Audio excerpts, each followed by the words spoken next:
Hello friends, कैसे हैं आप लोग। उम्मीद करता हूँ आप लोग अच्छे होंगे और मैं भी बहुत अच्छा हूँ। तो दोस्तों, कंटिन्यू करते हैं अपने लॉ के लेक्चर को और हम आगे चैप्टर नंबर 3 के डिस्क्रिप्टिव क्वेश्चंस के ऊपर।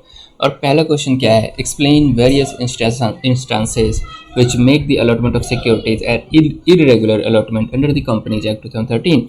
अब ये बताइए वो सारे केसेस कि कब कब शेयर्स की जो अलॉटमेंट होगी, सिक्योरिटीज़ की जो अलॉटमेंट होगी, उसे गलत माना जाएगा या इरेगुलर माना जाएगा कंपनीज एक्ट 2013 के अकॉर्डिंग, या जिसे बोला जाएगा कि ये जो कंपनीज एक्ट के जो प्रोविजन है उसको फॉलो नहीं किया है। तो इसका आंसर है ये, देखिए इरेगुलर अलॉटमेंट के ऊपर इन्होंने ये सारे के सारे पॉइंट्स बताए हैं। इंस्टेंसेस करीब 6 इंस्टेंसेस हैं। First, where a company does not issue a prospectus in a public offer as required by section 23। जो कंपनी प्रोस्पेक्टस इशू कर रही है पब्लिक ऑफर के लिए, शेयर्स के बदले पैसा लेने के लिए, उसने सेक्शन 23 को फॉलो नहीं किया। Second, where the prospectus issued by the company does not include any of the matters required to be included under section 26 और the information given is misleading, faulty और एंड इनकरेक्ट। बस इतना याद रख लो कि जो प्रोस्पेक्टस इशू हुआ है उसमें गलत इन्फॉर्मेशन दे दी है, कुछ इन्फॉर्मेशन छोड़ दिया है, फॉल्टी इन्फॉर्मेशन है, इनकरेक्ट इन्फॉर्मेशन है, मिसलीड करने वाली जो जानकारी है, तो वो गलत हो जाएगा ना, इरेगुलर माना जाएगा। Third, where the prospectus has not been filed with the registrar of filing registrar for filing under section 26। Section याद मत रखो, लेकिन ये लिखना जरूरी है कि जो प्रोस्पेक्टस है वो रजिस्ट्रार के पास फाइलिंग के लिए भेजा ही नहीं, रजिस्ट्रार के पास जो प्रोस्पेक्टस है वो फाइल ही नहीं किया ना। Four, the minimum subscription as specified the prospectus has not been received. जो प्रोस्पेक्टस में जो मिनिमम सब्सक्रिप्शन रखा है कि भाई शेयर्स इशू हो रहे तो 90% मिनिमम सब्सक्राइब्स होने ही चाहिए, अगर वो नहीं हुआ सब्सक्राइब तो भी इरेगुलर माना जाएगा। या फिर जो मिनिमम सब्सक्रिप्शन जितनी रिक्वायर्ड है सेक्शन 39 के अकॉर्डिंग, उतना अगर प्रोस्पेक्टस में नहीं लिखा तो वो प्रोस्पेक्टस गलत माना जाएगा। मतलब सेबी ये कहती है कि भाई मिनिमम शेयर्स तो सब्सक्राइब इतने होने ही चाहिए। द मिनिमम अमाउंट रिसीवेबल और ऑन एप्लीकेशन लेस देन 25%। हमने पढ़ा भी था कि जो एप्लीकेशन पे जो पैसा आना चाहिए कम से कम 25% आना चाहिए, लेकिन अगर प्रोस्पेक्टस में ऐसा लिख दिया कि 25% से कम भी रहेगा एप्लीकेशन पे पैसा वो, तो भी शेयर्स अलॉट हो जाएंगे, तो माना जाएगा कि प्रोस्पेक्टस गलत है। 25% से नीचे वाली कंडीशन नहीं डाल सकते एप्लीकेशन मनी के लिए। Now sixth, in case of a public issue approval for listing has not been obtained from one or more of the recognised stock exchange. मतलब पब्लिक इशू के केस में जो लिस्टिंग की जो अप्रूवल है एक या एक से ज़्यादा स्टॉक एक्सचेंज से अपने ली ही नहीं है, अप्रूवल ही नहीं मिली है। ठीक है, तो ये सारे इंस्टेंसेस थे। अब चलते हैं question number 2, what is a self prospectus. Self prospectus क्या है, state the important provisions relating to the issuance of self prospectus. Self prospectus related को प्रोविजन है वो बताइए कि वो कैसे इशू होता है under the companies act 2013 and the companies prospectus allotment of securities rule 2014। Rules में क्या लिखा है, कंपनीज एक्ट में क्या लिखा है, सेल्फ प्रोस्पेक्टस को क्या है, सेल्फ प्रोस्पेक्टस के इशुएंस के नियम बताइए। तो ये रहा इसका आंसर।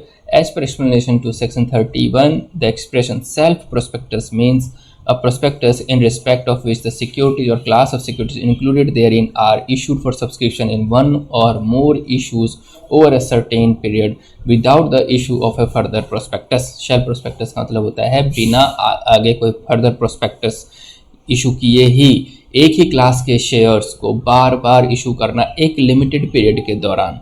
ऐसे केस में जो पुराना प्रोस्पेक्टस है वो शेल प्रोस्पेक्टस कहलाता है। Company is required to issue a prospectus each time it accesses the capital market. Company को तो हर बार जब पैसा चाहिए, कैपिटल मार्केट से पैसा चाहिए, तो प्रोस्पेक्टस को इशू करना होता है। It leads to unnecessary repetition for a company. इसकी वजह से क्या होता है, बार बार रिपीटेशन वर्क हो जाता है, which makes more than one offer of securities. जो कि हर अलग अलग केस में अगर बार बार प्रोस्पेक्टस इशू करना हो तो दिक्कत होती है। जब सेम क्लास है, सेम ही क्लास के शेयर्स बार बार इशू हो रहे, तो फिर बार बार प्रोस्पेक्टस की जरूरत क्या है। In year to mobile funds of the public. Now a way out is shelf prospectus which remains valid on the shelf as specified. इसमें मान दिया कि शेल्फ प्रोस्पेक्टस तो जो कि वैलिड रहेगा एक पीरियड के दौरान। उस पीरियड के दौरान जितने भी शेयर्स इशू होंगे सेम क्लास ऑफ शेयर्स के लिए, तो बार बार प्रोस्पेक्टस की जरूरत नहीं पड़ेगी। तो जो पीरियड वैलिड रहेगा उसमें बता दिया कि भाई शेल्फ पे प्रोस्पेक्टस पड़ा हुआ है तो वो वैलिड रहेगा। Without during which offer the securities may be made by a company to the public without going through the arduous exercise of issuing fresh prospectus every time. तो हर बार उनको प्रोस्पेक्टस बार बार इशू करने की जरूरत नहीं है। शेल्फ प्रोस्पेक्टस कोई एक नई चीज़ नहीं है, बस पुराने प्रोस्पेक्टस की वैलिडिटी बढ़ा दिया कि इतने टाइम के दौरान अगर एक ही क्लास के शेयर्स को बार बार इशू कर रहे हो तो बार बार आपको प्रोस्पेक्टस इशू करने की जरूरत नहीं है। तो वो शेल्फ पे मतलब एक जगह पे वो प्रोस्पेक्टस पड़ा हुआ है, वैलिड है एक पीरियड के लिए, इसलिए उसको नाम रख दिया shelf prospectus. Now filing of shelf prospectus with the registrar. Now shelf prospectus may be filed with the registrar at the stage of first offer of securities. जब पहली बार सिक्योरिटीज को ऑफर कर रहे हैं, जब पैसा मांग रहे हैं लोगों से, वहाँ पे शेल्फ प्रोस्पेक्टस को फाइल किया जाता है रजिस्ट्रार के पास बाय क्लास और classes of company at the security SEBI के पास। Now it has to indicate a period not exceeding 1 year as the period of validity of such shelf prospectus. Shelf prospectus की जो validity है वो 1 साल से ज़्यादा की नहीं होती है। Now the period of validity is to commence from the date of opening of the first offer of security under such prospectus. उस prospectus में जो पहला ऑफर किया गया, पहली जो ओपनिंग हुई है, पहला जो शेयर दिया गया, फर्स्ट ऑफर किया गया, वहाँ से पहली शुरुआत होती है, डेट ऑफ ओपनिंग वो माना जाता है। In respect of any second और सब्सिक्वेंट ऑफर, अगर दूसरे या उसके आगे के ऑफर की बात करें, of such security issued during the period of validity of such prospectus, या उस प्रोस्पेक्टस में जो 1 साल के अंदर अंदर जितने भी शेयर्स इशू करने की बात हो रही है तो सब्सिक्वेंट ऑफर किए जा रहे हैं, तो नो फर्दर प्रोस्पेक्टस, ऐसे केस में प्रोस्पेक्टस की जरूरत नहीं रहेगी। तो आपने ये देख लिया, ये है shelf prospectus. Now third, the board of directors of Chandra Mechanical Toys Limited proposes to issue a prospectus। Board of director जो चंद्रा मेडिकल टॉयज लिमिटेड के हैं वो प्रपोज कर रहे हैं कि भाई हम एक प्रोस्पेक्टस इशू करने जा रहे हैं जिसमें हम ऑफर करेंगे पब्लिक को, inviting offers from the public से कि आप हमारी इक्विटी शेयर्स को सब्सक्राइब कीजिए। Now state the reports which shall be included the prospectus. अब बताइए कि प्रोस्पेक्टस में कौन कौन से रिपोर्ट्स होने चाहिए for the purposes of providing financial information के प्रोवाइड करने के लिए under the provision of companies act. तो बताइए रिपोर्ट्स कौन कौन सी होनी चाहिए प्रोस्पेक्टस के अंदर। ये है क्वेश्चन नंबर 3। तो हम देख लेते हैं क्वेश्चन नंबर 3 में क्या लिखा हुआ है। एक सेकेंड, मुझे क्या लगता है हमने क्वेश्चन नंबर 2 के सेल्फ प्रोस्पेक्टस के पार्ट को थोड़ा बहुत स्किप कर दिया है, तो वो भी कवर कर लेते हैं। अब जैसे safeguard in case of changes to applicant who made payment in advance, ये वाला पार्ट भी है। Filing of information memorandum with the shelf prospectus. A company filing a shelf prospectus shall be required to file an information, मतलब जो कोई company है shelf prospectus अगर file करती है तो उसको इन्फॉर्मेशन मेमोरेंडम भी रजिस्ट्रार को फाइल करना है, और उस इन्फॉर्मेशन मेमोरेंडम में सारे मटेरियल फैक्ट बताने हैं, या कोई नए चार्ज कंपनी के ऊपर क्रिएट हुए, जैसे कंपनी की असेट के अगेंस्ट कोई लोन लिया गया तो चार्ज क्रिएट होता है वो बताने हैं, फाइनेंशियल पोजीशन में कोई चेंजेस हुए तो वो सब बताने हैं। बस इतना जनरली याद रख लो इन्फॉर्मेशन मेमोरेंडम के बारे में। और थर्ड है safeguard in case of change of to applicants who made the payment. अगर एडवांस में किसी ने पेमेंट कर दिया, उसके बाद कोई चेंजेस हो रही है प्रोस्पेक्टस और एल में, तो बस रिफंड कर दो सारे के सारे पैसे विद इन 15 डेज। तो बस इतना सा पार्ट था जो छोड़ दिया था। Now fourth, information memorandum together with self prospectus deemed prospectus. ये भी याद रखना है कि जो इन्फॉर्मेशन मेमोरेंडम है जो सेल्फ प्रोस्पेक्टस के साथ फाइल होगा उसे हम डीम्ड प्रोस्पेक्टस मानेंगे। बस नाउ थर्ड देखते हैं कि जब हम प्रोस्पेक्टस फाइल करने जाएंगे तो उसमें कौन कौन से रिपोर्ट्स होने चाहिए। तो ये रहा, as per section 26 of the companies act 2013, every prospectus issued by or on behalf of a public company either with reference to its information or subsequently or by or on behalf of any person who is or engaged or interested in the information of public company। कोई भी public company के behalf पे कोई भी prospectus issue किया जाता है तो वो सारे जो लोग होंगे इन्वॉल्व होंगे, कोई भी पर्सन को कंपनी के बिहाफ पे एक्ट करेगा, उसके साइन होंगे, उसके सिग्नेचर होंगे, डेटेड होगा वो डॉक्यूमेंट, सच इन्फॉर्मेशन जो भी है फाइनेंशियल इन्फॉर्मेशन वो सेबी को फाइल किए जाएंगे। वो ठीक है, वही सारे फाइनेंशियल रिपोर्ट्स की बात आ गई। Now it is provided that until the SEBI security and exchange board specifies the information and reports on financial information at this subsection, the regulation made by SEBI is respect to such financial information report financial information shall apply। तो अभी फिर से इस line में यही कि सेबी को तो अप्रूव करना है, सेबी को सारी इन्फॉर्मेशन देनी है, फाइनेंशियल रिपोर्ट्स देने हैं, फाइनेंशियल इन्फॉर्मेशन शेयर करनी है। अभी भी सेकंड लाइन में फाइनेंशियल्स की ही बात हो रही है। Now according to clause C, prospectus shall make a declaration about the compliance of the. अब यहाँ पे एक नई चीज़ है कि जो प्रोस्पेक्टस में बताएंगे कि कंपनीज एक्ट की सारी कंप्लायंसेस की जा रही हैं, सारे के सारे statements to the effect that nothing in the prospectus in contrary to the provision of the. जितने भी स्टेटमेंट्स है प्रोस्पेक्टस में वो कंपनीज एक्ट के अगेंस्ट नहीं है। और जो security and exchange board of act 1992 है, उसके रूल्स और रेगुलेशंस को फॉलो कर रहे हैं हम। Now according to the board of director of Chandra medical toys limited which proposes to issue the prospectus shall provide such report on financial information को उसको रिपोर्ट्स देने as may be specified by the SEBI security and exchange board in consultation with the central government से consultation करके जो SEBI declare करती है ये report चाहिए, complain the above stated provision and make a declaration about such compliance, और दे देना उस कंप्लाइंस के। अब देखो, जब इस टाइप के क्वेश्चंस आएंगे ना तो आपको लिखना है, कंटेंट होना चाहिए आपके पास। आप बहुत ही शॉर्ट में लिख के निकल जाओगे ना तो आधा एक नंबर से ज़्यादा नहीं मिलेगा। तो आपको बहुत ही लैंग्वेज या मतलब सेंटेंस फॉर्मेशन आना चाहिए, किस तरीके से एक एक लाइन में कैसे कवर करें, कुछ अलग कवर कर लें, अलग चीज़ें से राइटिंग स्किल होनी चाहिए। तो जो आप लिखोगे ना किसी क्वेश्चन को और लिखने की प्रैक्टिस करोगे तो अपने आप ही समझ में आ जाएगा कि, और अपने आप ही फिर वो हाथ चलेगा। मुझे याद है जब मेरी एक दिन में मैं दो टेस्ट देता था, फुल फ्लेज टेस्ट, तो 3 घंटे एक बार दे देता था, फिर आधे घंटे का ब्रेक, फिर 3 घंटे देता था और 6 घंटे की राइटिंग प्रैक्टिस करता था। तो मैं पहले एग्जाम में बैठा तो फर्स्ट जो अपना वर्ड था, फर्स्ट वर्ड से ही मेरी स्पीड वही थी जो मैं टेस्ट में दे के आया था। मुझे पता था ना कि 3 घंटे में कितना कुछ मुझे लिखना है। मैं ये नहीं चाहता था कि मतलब बाद में ये रिग्रेट रहे कि यार मैं ये भी इस क्वेश्चन में ये भी लिखना चाहता था, ये भी लिख सकता था, ये भी लिख सकता था, टाइम नहीं था मेरे पास। ऐसा नहीं, जितना मन में है, जितना मेरे दिमाग में है लिखना है इस क्वेश्चन के कंटेंट में, वो मैं लिखना चाहता था। तो वो तभी हो सकता है जब आपकी राइटिंग स्पीड ज़्यादा हो और आपको पता हो कि कंटेंट क्या क्या है ना। तो मेरी कोशिश यही है कि इन वीडियोस से आपको थोड़ा बहुत गाइडेंस मिल जाए कि हाँ यार पेपर कैसे अटेम्प्ट करना है। चलते हैं क्वेश्चन नंबर 4 की तरफ। Unique Builders Limited decided to pay 2.5% of the value of debentures as underwriting commission.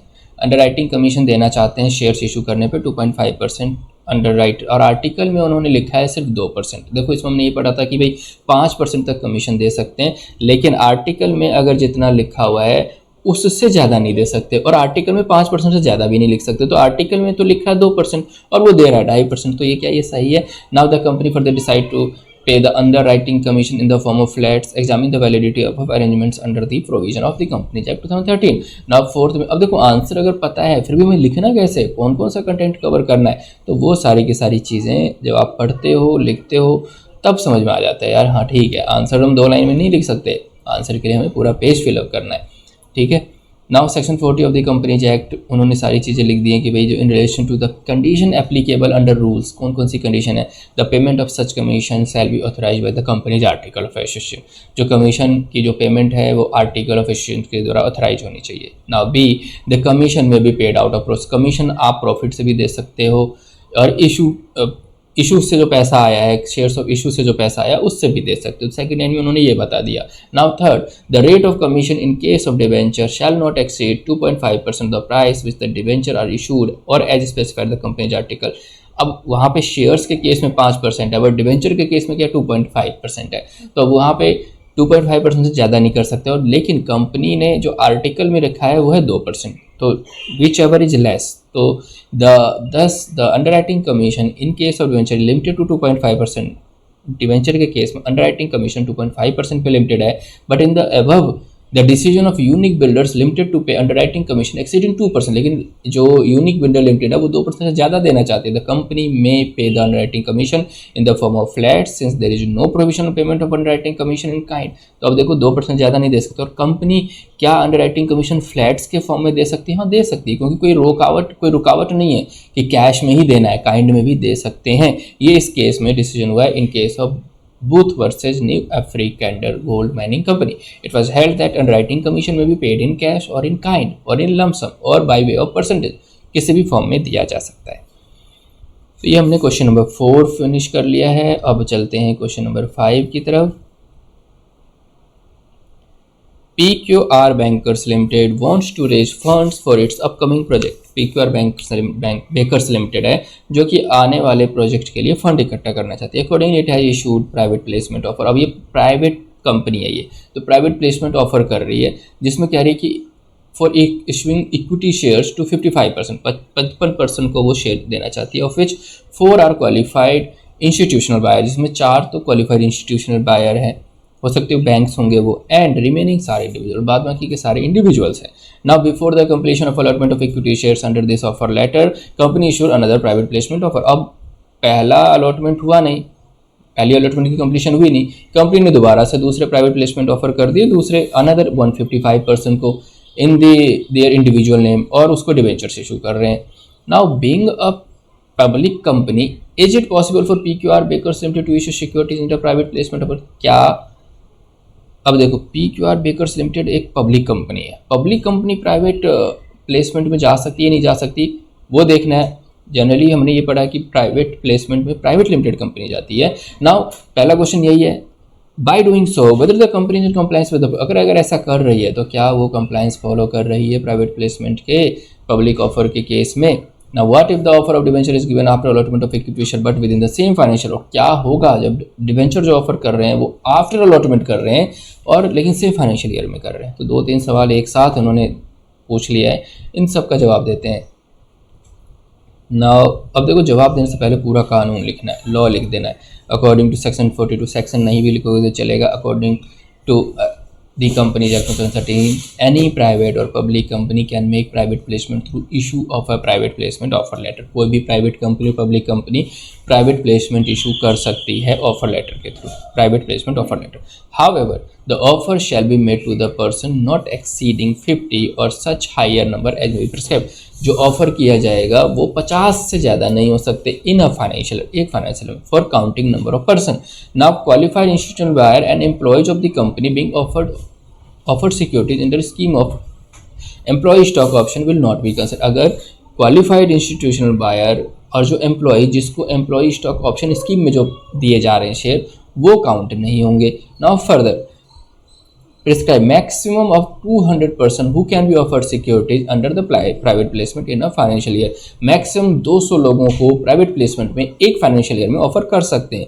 दो this limit should be counted separately for each type of security. और ये जो लिमिट है 200 लोगों की वो हर सिक्योरिटीज़ के लिए अलग अलग काउंट किया जाएगा। It is to be noted that if a company makes an offer or invitation to more than the prescribed number of person, it shall be deemed to be an offer to the public or accordingly it shall be governed by the provision relating to prospectus। अब लेकिन अगर उससे ज़्यादा लोगों को अगर offer किया जा रहा है तो माना जाएगा ये पब्लिक ऑफर है और फिर वहाँ के प्रोस्पेक्टस के सारे नियम यहाँ आ जाएंगे। Now also a company is not permitted to make fresh offer under this section if the allotment with respect to any offer made earlier was not been completed or otherwise the offer has been withdrawn. और इसमें ये भी बताया कि company को कोई permit नहीं, company allowed नहीं है दोबारा से फ्रेश ऑफर करने का अगर एक अलॉटमेंट पेंडिंग है तो। अगर ऐसा करती है तो वो गलत हो जाएगा। तो वही है that offer of the provision is applicable, ये प्रोविजन एप्लीकेबल है इवन आप different kind of security issue कर रहे हो। ये नहीं कि आप इक्विटी के बदले आप डिवेंचर कर रहे हो तो एप्लीकेबल नहीं, डिवेंचर भी कर रहे हो तो पहले की अलॉटमेंट हो जानी चाहिए। एनी ऑफर और invitation not in compliance with the provision of this section shall be treated as a public offer. अगर कोई भी ऑफर ऑफ और या इन्विटेशन इस कंप्लायंस में नहीं है, प्राइवेट प्लेसमेंट के कंप्लायंस में नहीं है तो माना जाएगा पब्लिक ऑफर है और सारे के सारे पब्लिक ऑफर वाले जो कंप्लायंस हैं, प्रोविजंस हैं वो एप्लीकेबल हो जाएंगे। अब देखो सारा कानून बता दिया है। नाउ कानून के बाद उन्होंने बताया in the given case PQR Bakers Limited. अब इस केस में क्या चल रहा है, PQR बेकर लिमिटेड तो हुआ public company but the private placement provision allow even a public company to raise funds through this route. अगर पब्लिक कंपनी भी प्राइवेट प्लेसमेंट के थ्रू अगर जा रही है पैसा रेज करने के लिए तो वो रूल्स एप्लीकेबल होंगे। The company has given offer to 55% out of which 4 are qualified institutional buyer, hence the offer is given effectively to only 51%। अब क्वालिफाइड इंस्टीट्यूशन को तो लेंगे नहीं तो 51% which is the limit of 200%, तो 200 के अंदर ही है ये। From this point of view the company complies the private placement. ऐसे देखें तो कंपनी ने प्राइवेट प्लेसमेंट को के जो कंप्लाइज किए हैं। Now however as per the question the company has given another private placement offer. अब कंपनी ने दूसरा प्राइवेट प्लेसमेंट ऑफर दिया डिवेंचर के लिए, लेकिन यहाँ पे क्या है कि पहला जो ऑफर है वो कंप्लीट नहीं हुआ, अलॉटमेंट हुए नहीं है और सेकंड ऑफर उन्होंने कर दिया। Now in case the company gives offer of debenture the same financial after allotment of equity share is complete then both the offers can be treated as private placement offer. यहाँ पे अगर after allotment किया जाता तो इसको हम मान लेते थे प्राइवेट प्लेसमेंट ऑफर, लेकिन अगर पहले कर रहे हैं तो hence the offer given by company will be treated. तो पहले के केस में क्या है कि पहला तो उसने कंप्लीट किया नहीं अलॉटमेंट और दूसरा उसने कर दिया, तो ऐसे केस में से पब्लिक ऑफर मान लिया जाएगा और फिर पब्लिक ऑफर के सारे प्रोविजंस एप्लीकेबल होंगे। चलते हैं क्वेश्चन नंबर 6 की तरफ। Now question number 6, how does the Companies Act 2013 regulate and restrict the following matters in respect of a company going for public issue of shares? How does the Companies Act 2013 कैसे company 2013 regulate करेगी और restrict करती है उन matters को जिसमें company जब going मतलब कंपनी जा रही होती है पब्लिक इशू ऑफ शेयर्स के लिए। First, minimum amount of stated in the prospectus.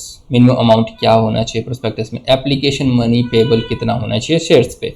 तो ये तो हमें क्वेश्चन नंबर 6 का, ऐसे क्वेश्चन जब आएंगे ना दो पार्ट में तो समझ लो वहाँ पे स्कोर करना ईजी है, क्योंकि 2 पॉइंट है, दोनों का जवाब दे देना है। Now question number 6, minimum amount stated in a prospectus, no allotment shall be made of any securities of a company offer to the public for subscription.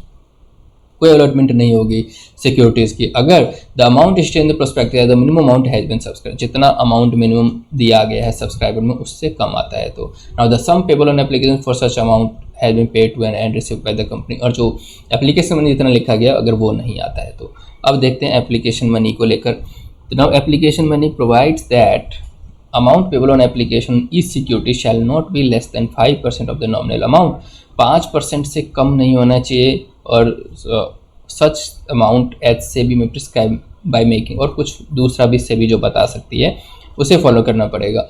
Now section 39 provides that if the stated minimum amount is not received by the company with in 30 days of the date of issue of the prospectus such time as prescribe by the SEBI, 30 दिन के अंदर अंदर वो पैसा आना है minimum, the company will be required to refund the application money, company 15 दिन के अंदर अंदर वो पैसा सारा वापस कर देगी। Now rule 11 देखो mention that if stated minimum amount has been subscribed and such sum payable on application is not received within the period specified then the application money shall be repaid। वही सारी चीज़ें कि application मैंने repay कर दिया। In case of any default, अगर default करते हो the company and its officer who is in default shall be liable to penalty, जो कंपनी है जो ऑफिसर वो सब पेनल्टी के लिए लाइबल होंगे। एंड 1,000 रुपये for each day during such default, और मैक्सिमम 1 लाख विच एवर, या तो 1,000 रुपये पर डे या फिर maximum 1 lakh which ever is less. Now question number 7, और ये हमारा लास्ट क्वेश्चन है, इसके बाद ये चैप्टर फिनिश कर देंगे। Now examine the validity of the following statement with reference to the provision of companies act. The article of association of X limited, जो आर्टिकल ऑफ एसोसिएशन है एक्स लिमिटेड की, contain the provision that the underwriting commission may be paid up to 4% the issue price of the shares, की भाई underwriting commission 4% तक दे सकते हैं। However the board of directors decided to pay the underwriting commission 5%, लेकिन भाई article में तो तुमने 4% किया और बोर्ड ऑफ डायरेक्टर बोल रहे 5% दे देंगे, तो ये तो गलत हो जाएगा, आर्टिकल से तो बियॉन्ड जा रहे हैं। Now section 40 of the Companies Act provides that company may pay commission to any person in connection with the subscription to its भाई कंपनी कमीशन दे सकती है सब्सक्रिप्शन से रिलेटेड किसी भी बंदे को जहाँ से कंपनी ने कॉन्ट्रैक्ट किया है। Now the rate of the commission paid or agree to be paid shall not exceed in case of share of 5%, shares के केस में 5% ज़्यादा नहीं हो सकता। शेयर ऑथराइज बाय आर्टिकल, लेकिन जो जितना ऑथराइज बाय आर्टिकल हुआ है उन दोनों में विच एवरेज लेस, आर्टिकल ने ऑथराइज किया 4, मैक्सिमम 5 तक दे, लेकिन दोनों में लेस क्या है 4। Now, in the given problem, the articles of X Limited have prescribed 4% underwriting commission, but the directors decided to pay 5% under।